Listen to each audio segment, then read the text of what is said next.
am I and what am I doing? What a great question.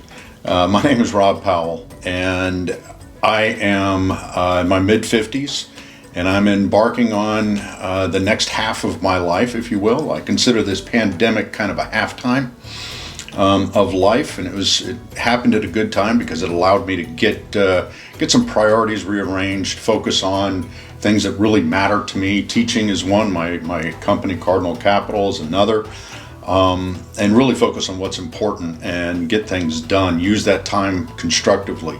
My health and fitness was also a big priority during this time frame. I've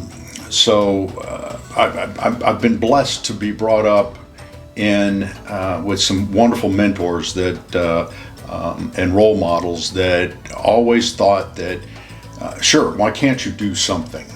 And always teaching and learning also is one of the things that I've absorbed throughout my life. So in this second half, moving out of pandemic, starting the second half of life, I decided to do Kilimanjaro as one of them, at least one of the starts, and hopefully I can take students and my company along with me, at least virtually, for this little adventure. And there is no downside that I can think of outside of the physical exertion, but it's a pretty good little adventure to start off with. How did I come up with this?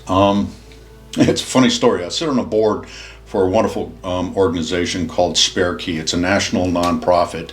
I was blessed to have those folks reach out to me. And the way I met the executive director was he had the idea of kind of saving his nonprofit by building a raft and going down the Mississippi River from Minneapolis to, he was going to end in Baton Rouge. And I'll be darned if I don't have, we have my family's in Minneapolis and I'm down here in Baton Rouge now. And I said, hey, this is great. I like his sense of adventure.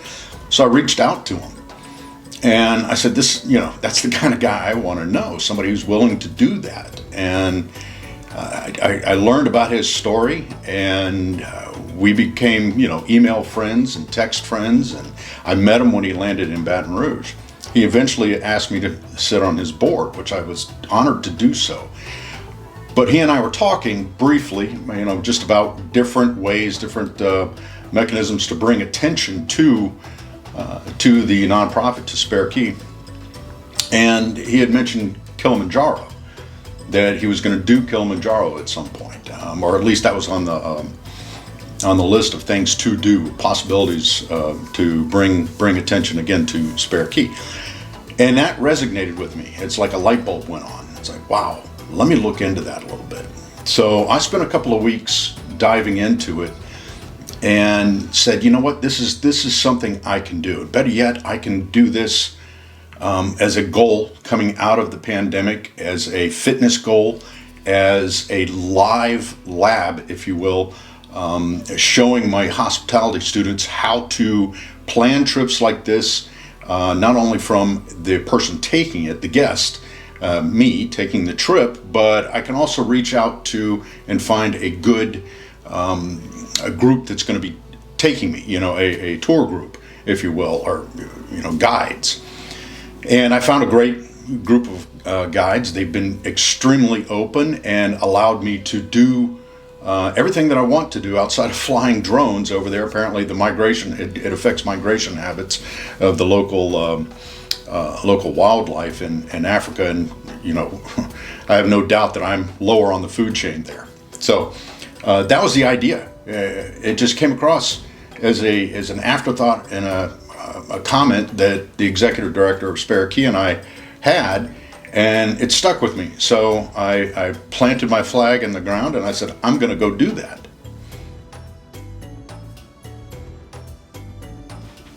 Why Kilimanjaro? Well, like I said, it was natural. It's kind of a nexus of multiple things that hit.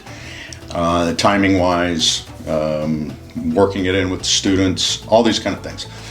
But the more I looked into Kilimanjaro, of the major continental peaks, this one is the most approachable, if you will.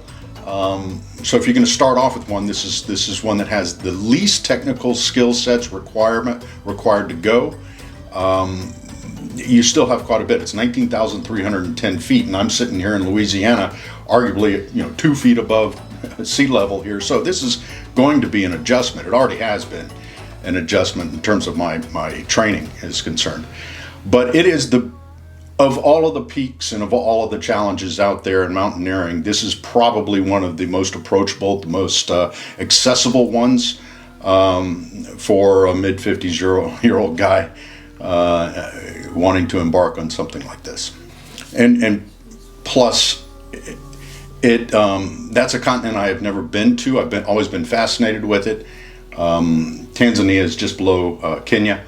And both of those areas just absolutely fascinated me.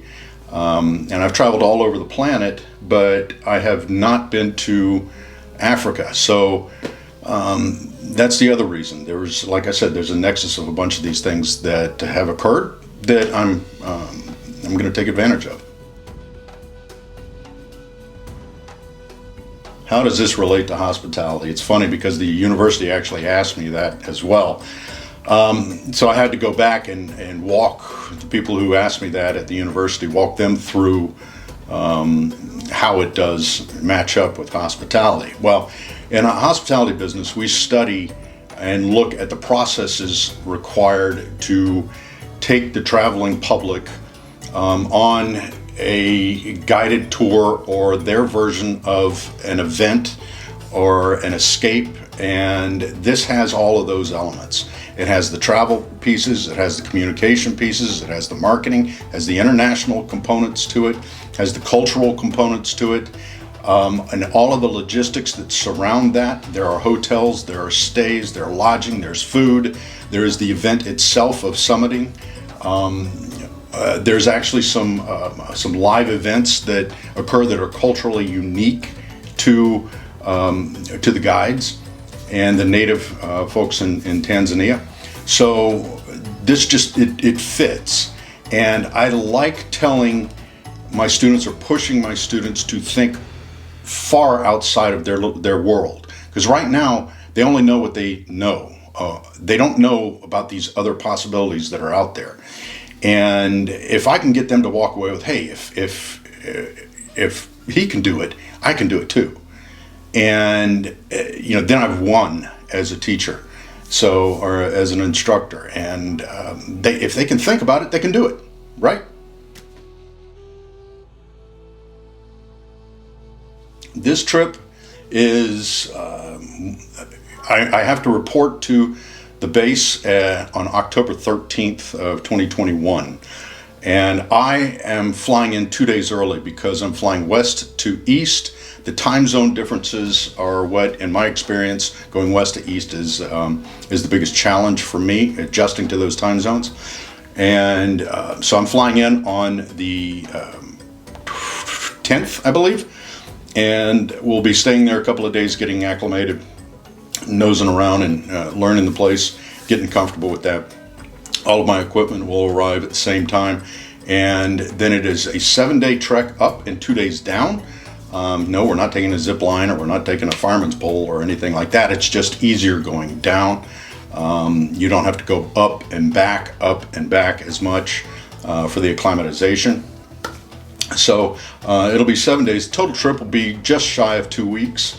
And I may extend that a little bit depending on how technology allows me to talk to not only clients back in the States, but my students as well.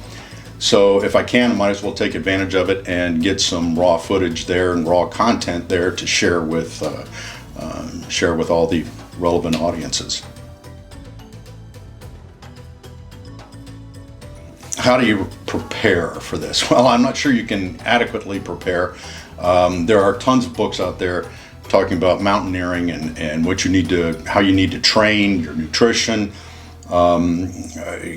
dealing with altitude sickness, all of these things that are out there. Some of them are specific to Kilimanjaro, but the main piece is a lot of hiking and a lot of cardio, a lot of work on your legs, your hip flexors, and believe it or not, I'm actually sleeping on the ground also, just to get accustomed to the tent sleeping, and just different ways of getting your body prepared.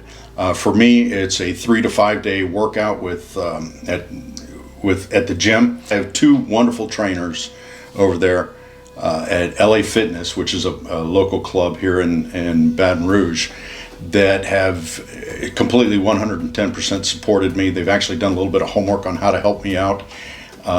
Jamal is the primary trainer. He's kind of the head trainer of the whole group. Fantastic human. He came from California and has been just a jolt of energy every time I walk in there. And then I have Chelsea, who is my personal trainer. She is rock solid, and she is without a doubt one of the best trainers I've ever seen or been with for any kind of a program. And she's getting me really prepared with the right kind of resistance, mixing in some cardio. Now, I do that 3 to 5 days, but I'm also hiking about 5 to 6 days a week. And I'll go, a short hike for me is about 5 miles.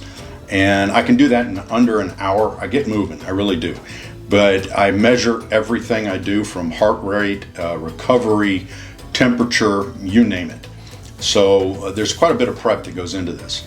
And the byproduct is you wind up with a lot more energy, and you lose weight, and lead a healthy life. So that's what I'm doing to prepare. I'll be able to tell you after I summit whether it was good enough or not enough, or if I should have adjusted anything. And that's all a part of learning. So hopefully I'm preparing as good as I can be. What do I want students and others to take away? Well, like I mentioned earlier, outside of the technical components, and I'm going to take them through the how I'm scheduling this, travel arrangements, getting my equipment over there, all of the things that a tour operator would have to wrestle with, budgeting even. And I want them to obviously take that away and learn something from that experience as I'm walking through this.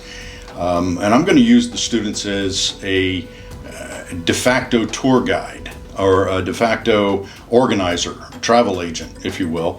And I'm going to have them answer questions that come up with me going through this, so they can do the research and come back to me. Now, I'm not just asking them to do some work.